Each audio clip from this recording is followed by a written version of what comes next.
Hello viewers, অচেতনতার free coaching চ্যানেলে তোমাদের সকলকে স্বাগত জানাই। আজকের এই ভিডিওটিতে তোমরা যারা কলকাতা বিশ্ববিদ্যালয় সহ রাজ্যের বিভিন্ন বিশ্ববিদ্যালয়ে বিএ ইতিহাস জেনারেল বা পাশে পড়ছো, ফোর্থ সেমিস্টারে তোমাদের যে CC4 বা GE4 পেপারটি রয়েছে, আধুনিক ভারতের ইতিহাস, এই পেপারটির একটি গুরুত্বপূর্ণ প্রশ্ন, পলাশী যুদ্ধ থেকে দেওয়ানি লাভ মানে 1757 থেকে 1764 বা 65 পর্যন্ত বাংলাদেশে ইস্ট ইন্ডিয়া কোম্পানির যে ক্ষমতা বিস্তার, সেই প্রশ্নটি নিয়ে বিস্তারিত আলোচনা করব এবং আলোচনা শেষে এর যে উত্তরটি তোমাদের 10 নম্বরের জন্য লিখতে হবে, সেই উত্তরটিও আমি তোমাদের সামনে প্রোভাইড করব।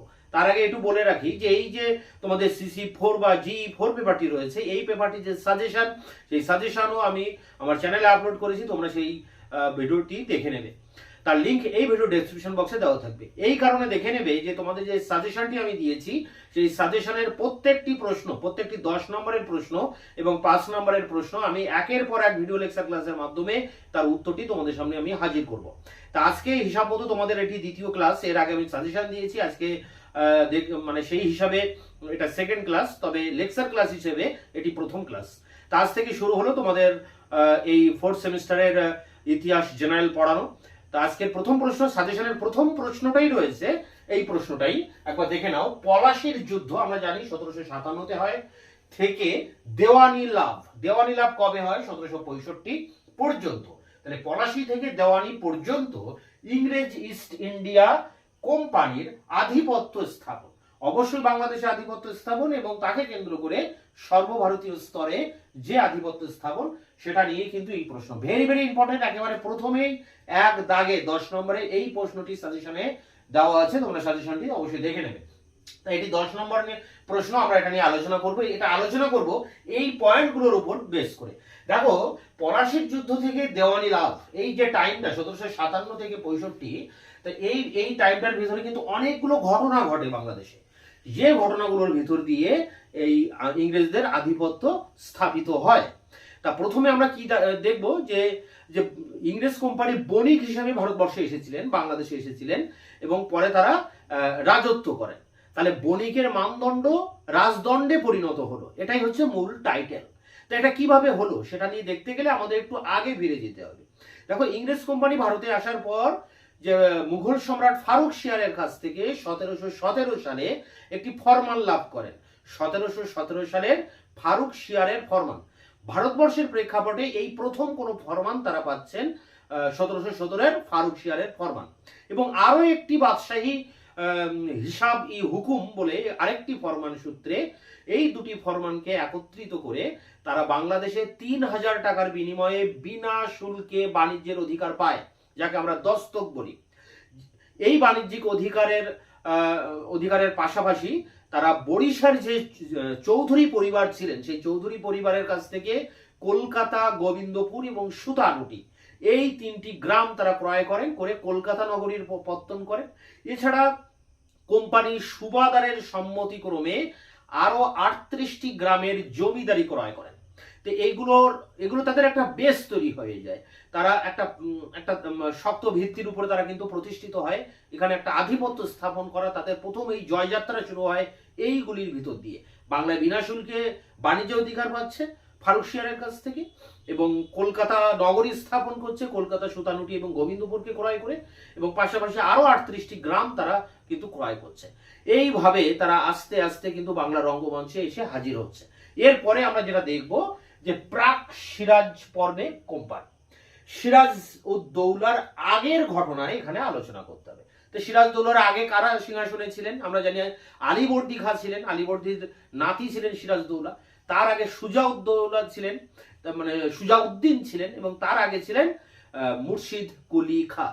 এখন মুর্শিদ কুলি খাঁ এই যে বাদশাহী ফরমান 1717, এটাকে কিন্তু তিনি নবাবের স্বার্থের পরিপন্থী বলে মনে করতেন এবং তার রাজত্বকালে ইংরেজ ইস্ট ইন্ডিয়া কোম্পানি খুব একটা সুবিধা করতে পারেননি এই দস্তক ব্যবহার করার ক্ষেত্রে, বা এই ফরমান সূত্রে যে বাণিজ্যিক সুযোগ সুবিধা লাভের ক্ষেত্রে ইংরেজ কোম্পানি খুব একটা সুবিধা করতে পারেনি মুর্শিদ কুলি খাঁর সময়। পরবর্তী যিনি মানে নবাব হন সুজাউদ্দিন, তিনিও মুর্শিদ কুলি খাঁর যে অনুসৃত নীতি, মানে এই ইংরেজ কোম্পানির বা ইউরোপীয় কোম্পানিগুলির বাণিজ্যিক ক্ষেত্রে যে নীতি অনুসরণ করেছিলেন মুর্শিদ কুলি খাঁ, সেই নীতিকেই অনুসরণ করেন উদ্দিন, এবং তার সময়ও কিন্তু ইংরেজ কোম্পানি খুব একটা সুবিধা করতে পারেননি। কিন্তু পরবর্তীকালে যখন আলীবর্দী ক্ষমতায় আসেন, সেই সময় কিন্তু বাংলাদেশে আফগানদের একটা আক্রমণ ঘটার সম্ভাবনা ছিল। এছাড়া বারবার বর্গী আক্রমণ হতো বাংলাদেশে, মারাঠা আক্রমণ। তো এই সব কারণে আলীবর্দী খাঁ কিন্তু ইউরোপীয় কোম্পানিগুলির উপরে অনেকটাই নির্ভরশীল হয়ে পড়েছিলেন। সেই সুযোগে ফরাসিরা চন্দননগর দখল করে এবং ইংরেজ ইস্ট ইন্ডিয়া কোম্পানি কলকাতায় তাদের যে ভিত্তি সেটাকে আরো শক্তিশালী করে তোলে। তা এই সিরাজের আগে তাদের কিন্তু একটা বেস তৈরি হয়ে যাচ্ছে এই প্রাক সিরাজ পর্বে, সেই বিষয়টা কিন্তু আলোচনা করতে হবে। এরপরে দেখো রয়েছে যে সিরাজ পর্বে কোম্পানি। সিরাজ পর্বে কোম্পানি মানে সিরাজউদ্দৌলা যখন বাংলার মসনদে বসেছেন 1756 এপ্রিল মাসে, তখন থেকেই বিভিন্ন ঘটনা ইংরেজ কোম্পানিকে বাংলার রাজনীতিতে অংশগ্রহণ করার একটা সুযোগ এনে দেয়। যেমন বাংলার মসনদের উপর সিরাজের এক প্রতিদ্বন্দ্বী ছিলেন শওকত জং, তার একটা দাবি। এছাড়া সিরাজের যে মাসি ছিলেন ঘসেটি বেগম, তারও একটা দাবি। হ্যাঁ, এছাড়া রাজবল্লভ বা জগৎ শেঠ, এদের ষড়যন্ত্র ছিল। এছাড়া যে সেনাপতি ছিলেন মির্জাফর, হ্যাঁ, তারও একটা নবাব বিরোধী ষড়যন্ত্র ছিল। এবং মির্জাফরের যারা অনুগামী ছিল, সেই অনুগামীদের ইংরেজদের প্রতি একটা প্রীতি ছিল। তো এই সব কারণে এইগুলোর সুযোগ গ্রহণ করেন ইংরেজ ইস্ট ইন্ডিয়া কোম্পানি, এবং তারা এই সুযোগগুলোকে কাজে লাগিয়ে বাংলার রাজনৈতিক ক্ষমতা দখল করার একটা ষড়যন্ত্রে তারা কিন্তু মেতে ওঠে। তো এই বিষয়টা কিন্তু আলোচনা করতে হবে এই পর্বে, যে সিরাজ পর্বে কোম্পানি এবং কোম্পানি এখানে কি কি লাভ করছেন। কোম্পানি চিরাচরিত যে নীতি বা রীতি সেটাকে ভঙ্গ করে যখন এই সিরাজদৌলা বাংলাদেশের নবাব হচ্ছেন, তার সেই যে অভিষেক অনুষ্ঠান সেখানে কিন্তু তারা হাজির হচ্ছেন না। এছাড়া যে ঢাকার যে দেওয়ান ছিলেন রাজবল্লভ, তার পুত্র মানে যে সোনাদানা, এক প্রকার নবাবের সোনাদানা বা ধনদৌলত, সেগুলোকে সে কুক্ষিগত করে ইংরেজ কোম্পানির যে কলকাতা নগরী সেখানে সে আশ্রয় নিচ্ছে, এবং সিরাজ যখন তাদেরকে ফিরিয়ে দেওয়ার কথা বলছে সেই ইংরেজ কোম্পানি কিন্তু সেটা অস্বীকার করছে। এছাড়া সিরাজের যে দূত ছিলেন নারায়ণ দাস, তাকে কলকাতায় পাঠানো হয়, তাকে গুপ্তচর অপবাদ দিয়ে তাকে লাঞ্ছনা করা হয়।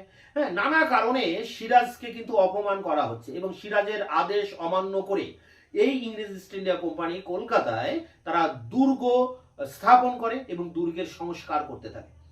এরকম বিভিন্ন কারণে পরিষ্কার হয়ে যায় নবাবের কাছে যে এই ইংরেজরা সিরাজ বিরোধী। অতএব সিরাজ কি করে, হঠাৎ করে কলকাতা আক্রমণ করে এবং কলকাতা ইংরেজরা পালিয়ে যায়। কলকাতায় তখন ড্রেক সাহেব ছিলেন কলকাতার গভর্নর, তিনি নদীপথে ফলতায় পালিয়ে যান এবং সেখানে ইংরেজ কিছু ধরা পড়ে এবং অন্ধকূপ হত্যা বলে হলওয়েল একটা বক্তব্য রাখছেন, যেখানে অনেক ইংরেজ মারা যায়। এখন যখন সিরাজ কলকাতা দখল করার পর কলকাতার নাম রাখেন আলীনগর, এবং আলীনগর নাম রাখার পর তিনি এই কলকাতা ছেড়ে যখন মুর্শিদাবাদে চলে যান, তখন আবার কিন্তু ইংরেজরা লর্ড ক্লাইভের নেতৃত্বে মাদ্রাজ থেকে ক্লাইভ ছুটে আসেন এবং ক্লাইভের নেতৃত্বে আবার কলকাতা তারা দখল করে নেন।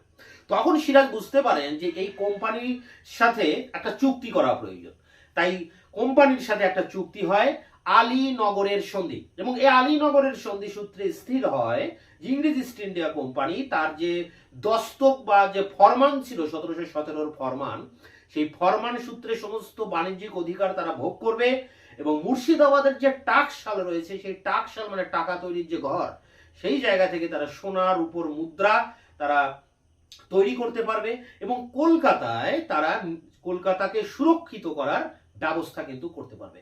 এখন এই আলীনগরের সন্ধি সূত্রে ইংরেজ ইস্ট ইন্ডিয়া কোম্পানির কিন্তু যে আশা আকাঙ্ক্ষা সেটা গগনচুম্বী হয়ে ওঠে। তারা বুঝতে পারে যে বাংলাদেশের রাজনৈতিক ক্ষেত্রে তাদের কিন্তু একটা পজিশন তৈরি হচ্ছে। তো এইগুলো আলোচনা করতে হবে এই সিরাজ পর্বে কোম্পানি, এবং কোম্পানি কি কি করছেন বা সিরাজের সাথে কি কি ঘটনা ঘটছে সেই বিষয়টা নিয়ে কিন্তু এই পর্বে আলোচনা করতে হবে। এরপরে দেখো যেটা রয়েছে কোম্পানি ও মির্জাফরের চুক্তি।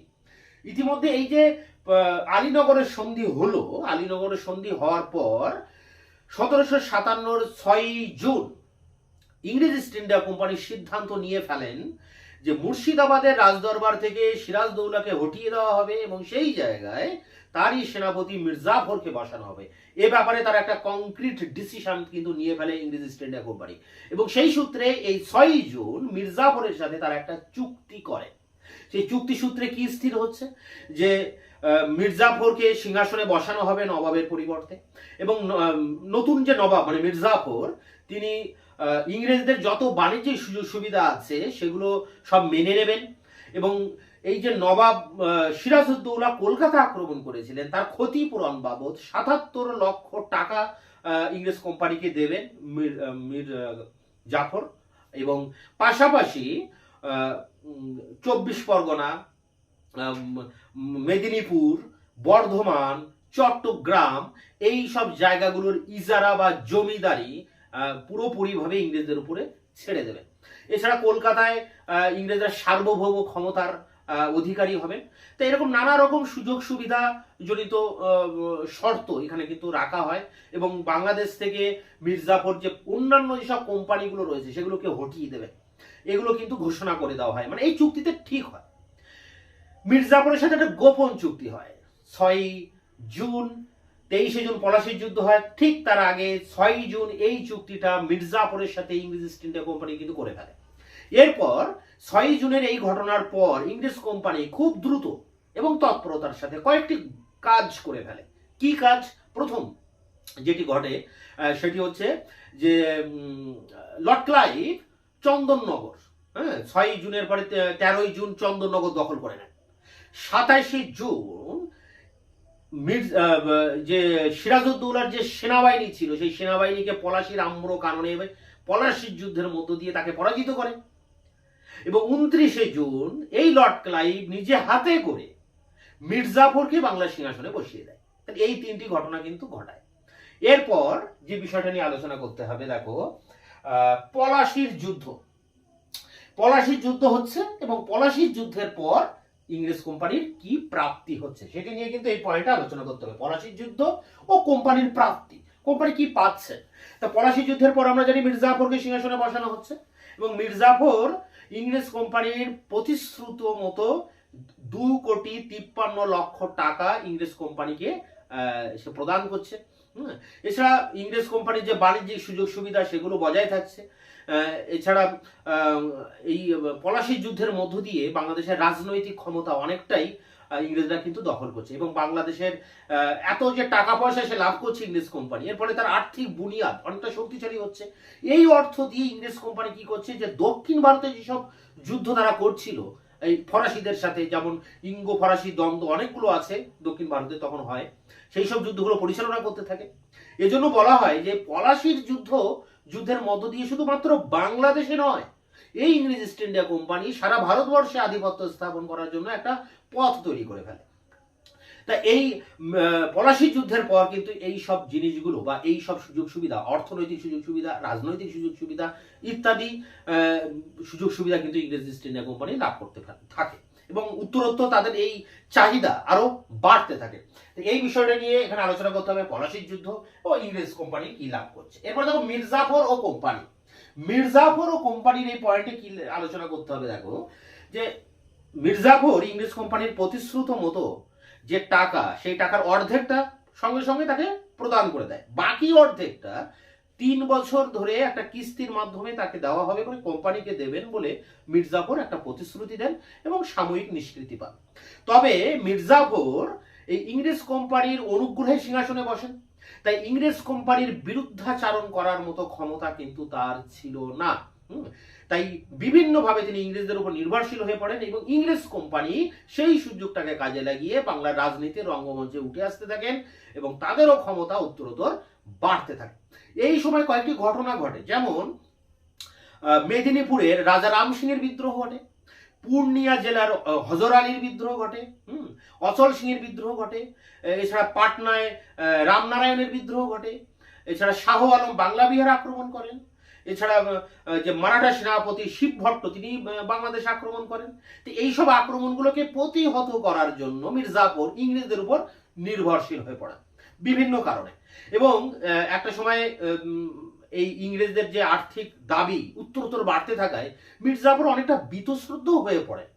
একদিকে তিনি এদের উপরে ইংরেজ কোম্পানির উপরে নির্ভরশীল হয়ে পড়ছেন, অন্যদিকে পাশাপাশি তাদের উপর আবার বীতশ্রদ্ধ হয়ে পড়ছেন।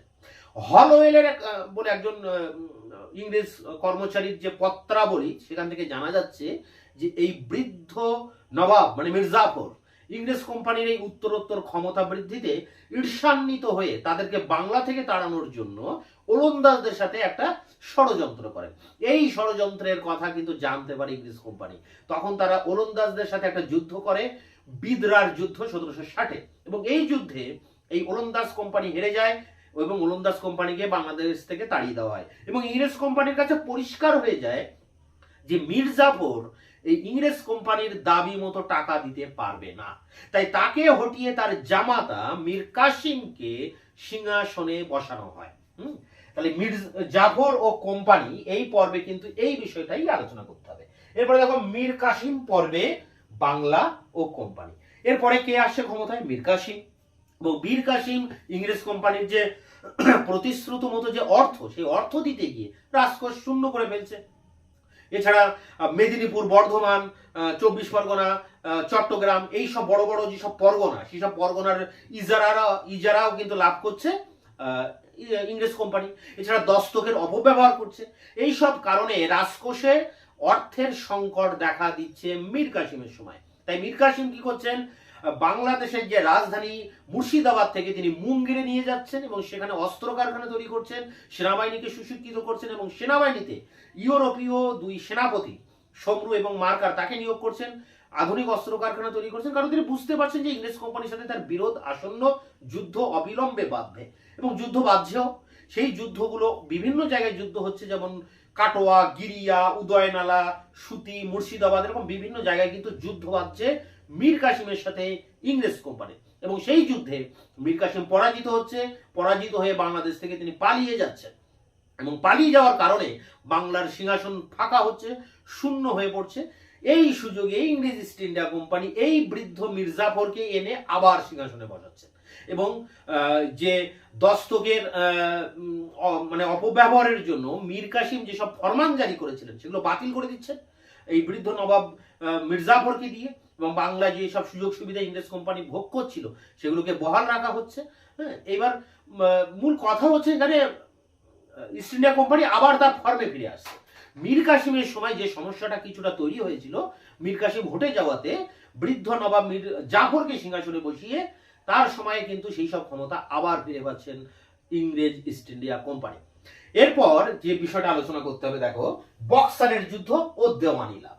বক্সারের যুদ্ধ, এই পালিয়ে গেলেন মীর কাসিম। মীর কাসিম পালিয়ে গেলেন, তিনি পাটনা হয়ে তিনি পার্শ্ববর্তী যে রাজ্য রয়েছে বাংলার পাশে অযোধ্যার নবাব সুজাউদ্দৌলার কাছে চলে গেলেন এবং সুজাউদ্দৌলার সাথে একটা মিত্র জোট বাঁধলেন এবং পাশাপাশি ভারতে তখন সম্রাট ছিলেন শাহ আলম, মুঘল সম্রাট, তাকেও সাথে নিয়ে একটা ত্রিপাক্ষিক জোট তৈরি করলেন। অযোধ্যার নবাব সুজাউদ্দৌলা, মুঘল সম্রাট দ্বিতীয় শাহ আলম এবং বাংলার যিনি নবাব ছিলেন বিতাড়িত নবাব মীর কাসিম, এই তিনজনের একটা জোট তৈরি করলেন। এই জোটের সাথে ইংরেজ ইস্ট ইন্ডিয়া কোম্পানির বক্সারের যুদ্ধ হয় 1764 সালে। এই বক্সারের যুদ্ধটি হচ্ছে 1764-এর 22 অক্টোবর ডেভিড অক্টারলোনির কাছে পরাজিত হচ্ছেন চূড়ান্তভাবে মীর কাসিম এবং পাশাপাশি সুজাউদ্দিন এবং শাহ আলম তারাও পরাজিত হচ্ছে। পরাজিত হলে বাংলাদেশ থেকে যেহেতু মানে পরাজয়ের সঙ্গে সঙ্গে মীর কাসিম পালিয়ে যাচ্ছে এবং অযোধ্যার নবাব যিনি সুজাউদ্দৌলা তার সাথে ইংরেজ ইস্ট ইন্ডিয়া কোম্পানির একটি চুক্তি হচ্ছে, এলাহাবাদের প্রথম সন্ধি। সেখানে সুজাউদ্দিন এই যুদ্ধের ক্ষতিপূরণ বাবদ 50 লক্ষ টাকা দিচ্ছেন ইংরেজ কোম্পানিকে, তার রাজ্যেও বিনা শুল্কে বাণিজ্যের অধিকার দিচ্ছে এবং পাশাপাশি কারা ও এলাহাবাদ এই দুটি প্রদেশকে ইংরেজের হাতে ছেড়ে দিতে হচ্ছে। এই দুটো প্রদেশকে নিয়ে ইংরেজ ইস্ট ইন্ডিয়া কোম্পানি আবার মুঘল সম্রাট শাহ আলমের সাথে আবার একটি চুক্তি করছে, এলাহাবাদের দ্বিতীয় সন্ধি। সেই সন্ধিতে বলা হচ্ছে এটাই যে বাংলা, বিহার এবং উড়িষ্যা এই যে তিনটি প্রদেশ আগে একত্রে বাংলাদেশ ছিল। তো এই বাংলাদেশের যে দেওয়ানি মানে রাজস্ব আদায়ের অধিকার ইংরেজ ইস্ট ইন্ডিয়া কোম্পানি লাভ করছে মাত্র 26 লক্ষ টাকার বিনিময়ে। বার্ষিক 26 লক্ষ টাকা দ্বিতীয় শাহ আলমকে দেওয়া হবে। তার বিনিময়ে তিনি বাংলা, বিহার, উড়িষ্যার রাজস্ব আদায় করার অধিকার সম্পূর্ণভাবে ইংরেজ কোম্পানিকে ছেড়ে দেবেন। এবং মুঘল সম্রাট শাহ আলমের একটা নজরানা স্বরূপ, সম্রাটের সাথে কোনো কিছু চুক্তি করতে গেলে, দেখা করতে গেলে নজরানা দিতে হয়, তাই তাকে নজরানা স্বরূপ এই সুজাউদ্দিনের কাছ থেকে পাওয়া কারা ও এলাহাবাদ এই জায়গা দুটি তাকে ইংরেজ কোম্পানি সেই শাহ আলমকে এটা অর্পণ করে এই দেওয়ানি লাভ করে। তাহলে দেখো দুটো ঘটনা পাশাপাশি ঘটছে, একটি হচ্ছে বক্সারের যুদ্ধ এবং বক্সারের যুদ্ধের ভিতর দিয়ে তারা দেওয়ানি লাভ করছে। দেওয়ানি লাভ করার ফলে বাংলাদেশের অর্থনৈতিক যে ক্ষমতা সেটা ইংরেজদের হাতে চলে আসছে। সেই অর্থ দিয়ে তারা এদেশের মালপত্র ক্রয় করে, সেই মালপত্র তারা বিদেশে সাপ্লাই করে, সেটা দিয়ে তারা ব্যবসা বাণিজ্য করছে। আগে বুলিয়ান আমদানি করতে হতো, মানে সোনার উপর ইংল্যান্ড থেকে আনতে হতো ইংরেজ কোম্পানিকে, এনে এদেশে টাকা বানিয়ে সেটা দিয়ে মালপত্র কিনতে হতো, সেই মালপত্র গিয়ে তারা বিক্রি করে তারা ব্যবসা করতো। কিন্তু এখন যেহেতু বাংলাদেশের অর্থ ভান্ডার তার হাতে চলে এলো, তাই তাদের আর বুলিয়ান আমদানি করতে হচ্ছে না, সোনার উপর ইংল্যান্ড থেকে আনতে হচ্ছে না, এদেশের টাকা দিয়েই তারা এদেশের ব্যবসা বাণিজ্য করতে থাকে এবং তারা আরো ফুলে ফেপে উঠতে থাকে। তারা এদেশের টাকা দিয়ে তারা সেনাবাহিনী তৈরি করে এবং সেই সেনাবাহিনী দিয়ে তারা ভারতের অন্যান্য প্রদেশগুলোর সাথে, অন্যান্য যেসব রাজ্য, মহীশূর, মারাঠা, পাঞ্জাব, তাদের সাথে যুদ্ধ করতে থাকে এবং আস্তে আস্তে ভারতবর্ষে তারা আধিপত্য স্থাপন করতে থাকে।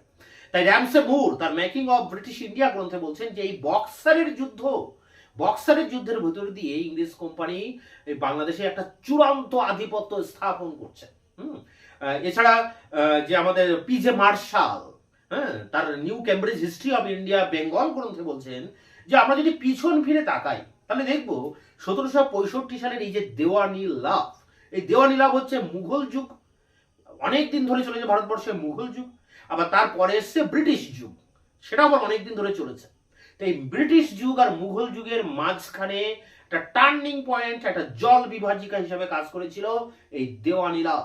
দেওয়ানি লাভের ভিতর দিয়ে ভারতবর্ষে ইংরেজ ইস্ট ইন্ডিয়া কোম্পানি তার যে আধিপত্য বিস্তারের যে পথ, সেই পথটা তৈরি করে ফেলেছিল, তার জয়যাত্রা তৈরি করার যে পথ বা সোপান তৈরি করেছিল এই দেওয়ানি লাভের মাধ্যমে। কারণ দেওয়ানি লাভের ভিতর দিয়ে তার হাতে টাকা আসে, সেই টাকা দিয়ে তারা তাদের সমস্ত প্রয়োজনীয় জিনিসপত্র কিন্তু তৈরি করে ফেলে। তাই দেওয়ানি লাভ একটা টার্নিং পয়েন্ট অবশ্যই ভারতবর্ষে ব্রিটিশ ইস্ট ইন্ডিয়া কোম্পানির উত্থানের ক্ষেত্রে।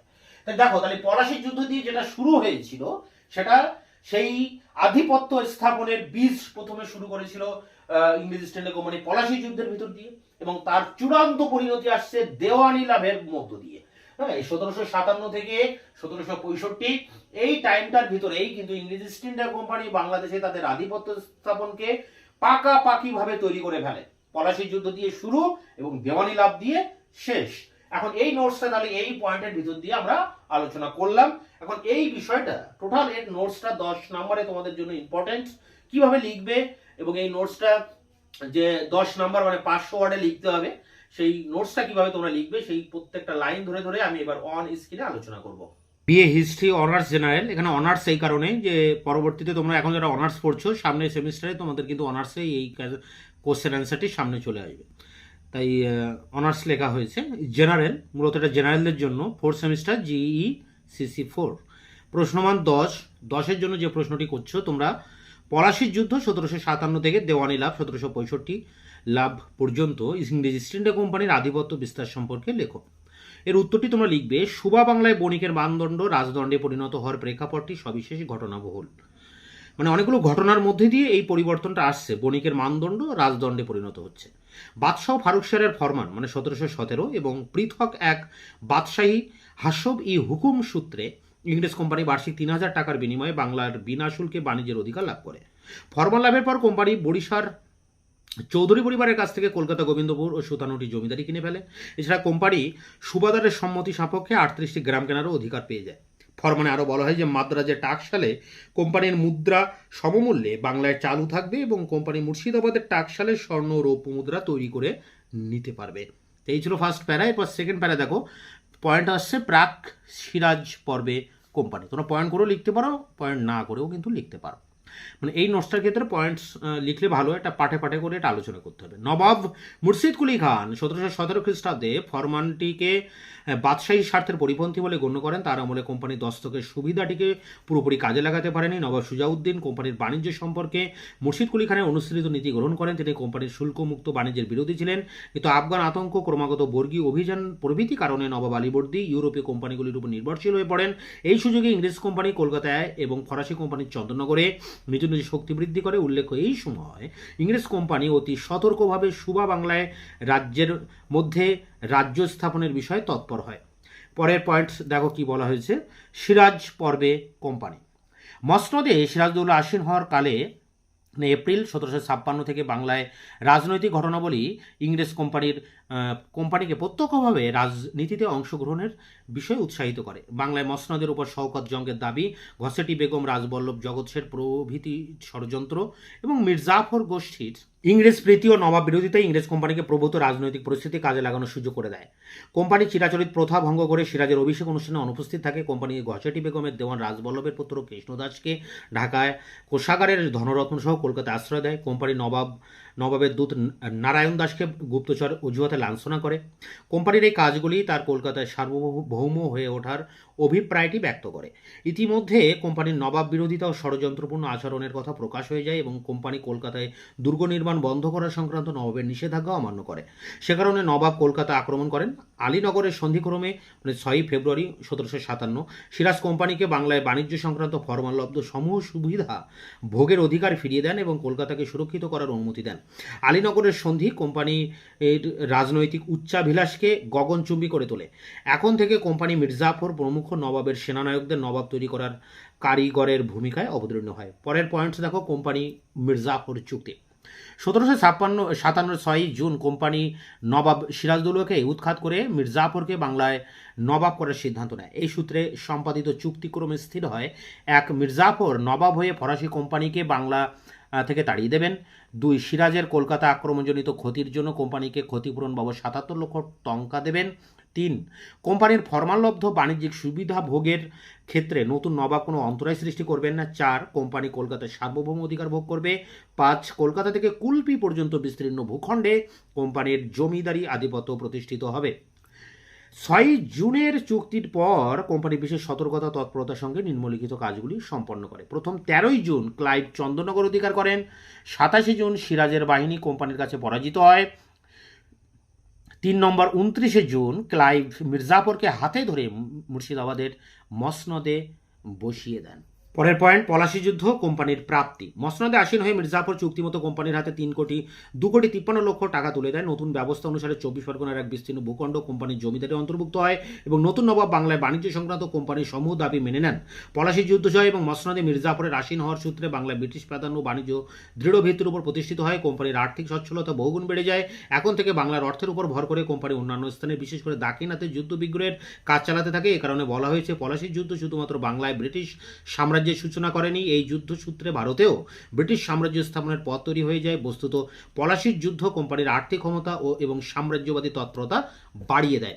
পয়েন্ট দেখো। পরের পয়েন্ট, পুতুল নবাব মির্জাফর ও কোম্পানি।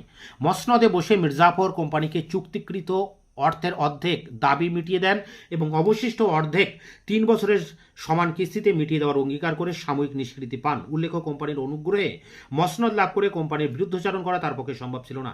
এ কারণে বাংলার রাজনৈতিক ক্ষমতা ক্রমান্বয়ে কোম্পানির হাতে এসে যেতে থাকে। ইতিমধ্যেও মেদিনীপুরে রাজারাম সিংয়ের বিদ্রোহ, পূর্ণিয়ায় হজর আলী খাঁ ও অচল সিংয়ের বিদ্রোহ, পাটনায় রামনারায়ণের বিদ্রোহ, শাহ আলমের বিহার ও বাংলা অভিযান এবং মারাঠা সেনাপতি শিব ভট্টের মেদিনীপুর অধিকার প্রভৃতি বিষয়গুলির কারণে মির্জাফর কোম্পানির উপর একান্তই নির্ভরশীল হয়ে পড়েন। এই সুযোগ নিয়ে কোম্পানি বাংলা রাজনীতির পুরোভাগে এসে দাঁড়ায়। হল ওয়েলের পত্রাবলী সূত্রে জানা যায়, কোম্পানির ক্রমবর্ধমান শক্তিতে ঈর্ষান্বিত হয়ে বৃদ্ধ নবাব বাংলা থেকে এদের তাড়ানোর জন্য ওলন্দাজ কোম্পানির সঙ্গে ষড়যন্ত্র করেন। এ কারণে ইংরেজ কোম্পানি মির্জাফরের ডানা ছাঁটার জন্য ওলন্দাজদের আক্রমণ করেন। বিতেরার যুদ্ধে ওলন্দাজ কোম্পানি পরাজিত হয়। ইংরেজ কোম্পানির কাছে স্পষ্ট হয়ে ওঠে তাদের দাবি মেটানোর মতো আর্থিক ক্ষমতা মির্জাফরের নেই। এহেতু তারা নবাবের জামাতা মীর কাসিমকে নবাব পদে বসায়। পরের পয়েন্ট দেখো। মীর কাসিম পর্বে বাংলা ও কোম্পানি।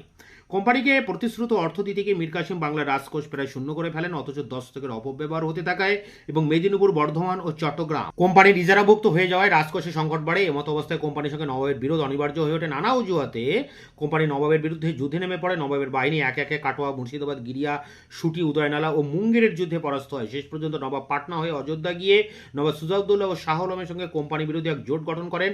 শেষ পর্যন্ত 1763 10 জুলাইয়ে সম্পাদিত এক চুক্তিক্রমে কোম্পানি মির্জাফরকে নতুন করে বাংলার মসনদে বসায়। চুক্তি অনুসারে স্থির হয় নবাব শুল্ক বিলোপ সংক্রান্ত মীর কাসিমের ঘোষণা প্রত্যাহার করবেন এবং কোম্পানি বিনা শুল্কে বাংলায় ব্যবসা বাণিজ্য করবে। এছাড়া মেদিনীপুর, বর্ধমান ও চট্টগ্রামের উপর কোম্পানির অধিকার অক্ষুণ্ণ থাকবে।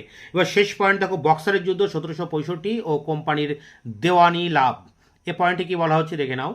1764 22 অক্টোবর শাহ আলম, সুজাউদ্দৌলা, মীর কাসিম জোট কোম্পানির কাছে পরাজিত হয়। এমত অবস্থায় পরাজিত হয়ে আত্মগোপন করেন। সুজা রোহিলখণ্ড পালিয়ে যান এবং শাহ আলম কোম্পানির পক্ষে যোগ দেন। র্যামসে মুর তার মেকিং অফ ব্রিটিশ ইন্ডিয়া গ্রন্থে লিখেছেন, বক্সার বাংলার উপর কোম্পানির শাসন শৃঙ্খলাকে চূড়ান্তভাবে স্থাপন করেছিল। বক্সারের যুদ্ধে জিতে কোম্পানির ঔপনিবেশিক শাসনকে দৃঢ় ভিত্তির উপর প্রতিষ্ঠিত করে।